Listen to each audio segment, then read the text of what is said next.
Charles Kabyik, bonjour. Bonjour. Vous êtes le fondateur du groupe AC3. Oui. Quel bilan tirez-vous de l'année 2014?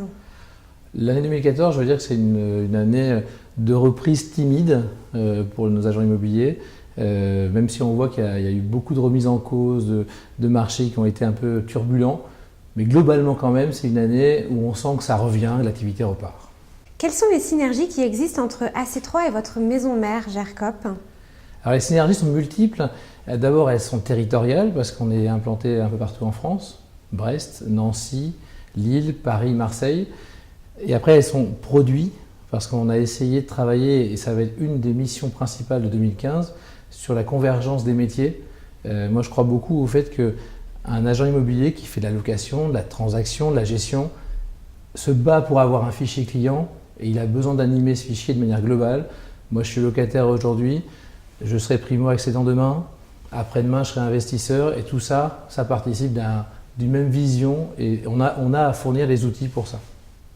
Quel nouveau module devrait enrichir le logiciel ImoFacile cette année?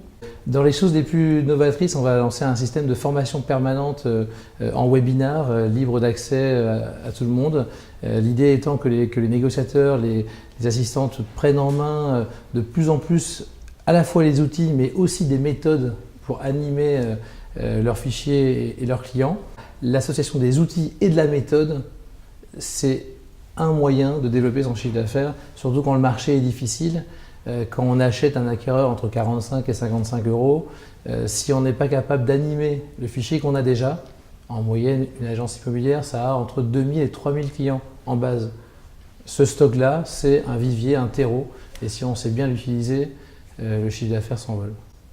Quels autres projets souhaitez-vous déployer en 2015? On a racheté récemment une société qui fait de la téléphonie sur IP. On a couplé tout ça à nos outils logiciels. Le but est toujours d'alimenter le CRM. Le téléphone sonne, la fiche remonte, l'appel est logué et on peut avoir un suivi de la relation commerciale de manière approfondie. Il y a quelques semaines, Logikimo a racheté l'éditeur Rodacom. Que pensez-vous de cette opération de consolidation?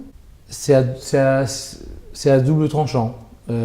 Ça peut permettre de créer des services à valeur ajoutée entre le portail et son logiciel. Ça peut aussi créer des peurs et avoir un écosystème qui soit de moins en moins ouvert.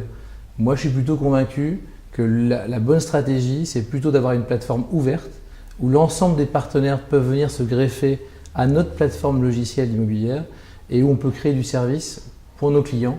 Charles Kabyik, merci beaucoup. Merci. Bonne continuation. Merci, à bientôt.